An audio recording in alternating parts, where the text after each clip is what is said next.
کہتے ہیں کہ مجھے نماز میں بہت برے خیالات آتے ہیں، میں کیا کروں؟ دیکھیں، جو نماز کے اندر برے خیالات آتے ہیں، ہمیں یہاں تک یہ بات پہنچی ہے کہ بعض لوگوں کو سجدہ کے اندر بھی بہت سے شیطانی خیالات اور وساوس آتے ہیں۔ اس کی بنیادی طور پر وجہ یہ ہے کہ جب بندہ اپنی آنکھوں کی حفاظت کرتا رہے تو پھر بندے کو برے خیالات بہت کم آتے ہیں۔ آنکھوں کی حفاظت کرنا، بد نظری سے بچنا، یہ سب سے بنیادی بات ہے گناہوں سے بچنے کے لیے۔ جو بندہ بھی بد نظری کے گناہ کے اندر مبتلا ہوگا تو اس کو نماز کے اندر بھی برے خیالات آئیں گے، برے وساوس آئیں گے۔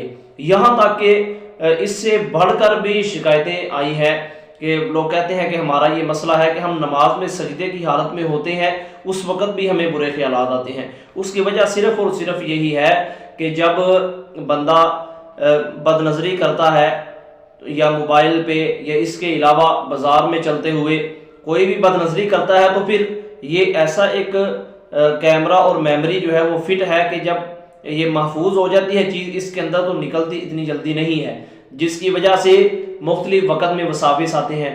ویسے بھی جب بندہ نماز ادا کرتا ہے تو نماز کے اندر چونکہ نفس بھی اور شیطان بھی یہ بندے کے مقابلہ میں آ جاتا ہے۔ جب نفس اور شیطان بندے کے مقابلہ میں آ جاتے ہیں تو پھر ظاہری بات ہے جو دنیا جہان کے وساوس ہوتے ہیں، جو دنیا جہان کے ادھر ادھر کی معلومات بندے کے ذہن میں آ رہی ہوتی ہیں۔ یہاں میں ایک واقعہ حضرت امام اعظم ابو حنیفہ رحمۃ اللہ علیہ کے زمانے کا عرض کرتا ہوں۔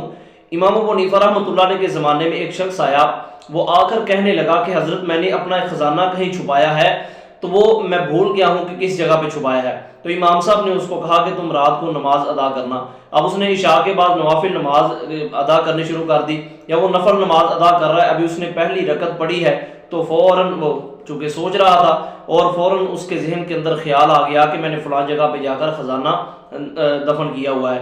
وہ گیا، نماز توڑ کر چلا گیا اور جا کر اس نے اپنا وہ خزانہ نکالا اور خوشی خوشی امام ابو حنیفہ رحمۃ اللہ علیہ کے پاس آیا۔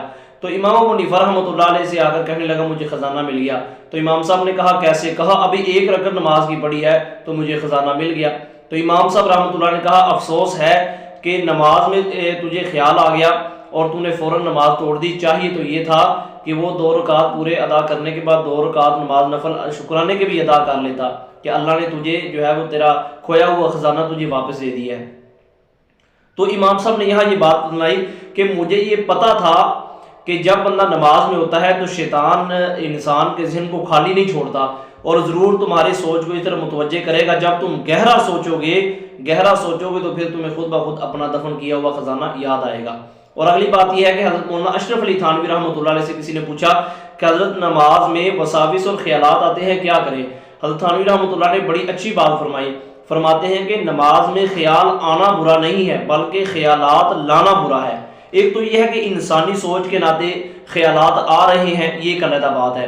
نماز میں اگر برے خیالات کو لائیں یا دنیاوی خیالات کو لائیں تو یہ برا ہے۔ بعض اوقات تو ایسے ہوتا ہے کہ بندہ ان خیالات میں ایسے مگن ہو جاتا ہے جس کی وجہ سے نماز بھی جاتی رہتی ہے۔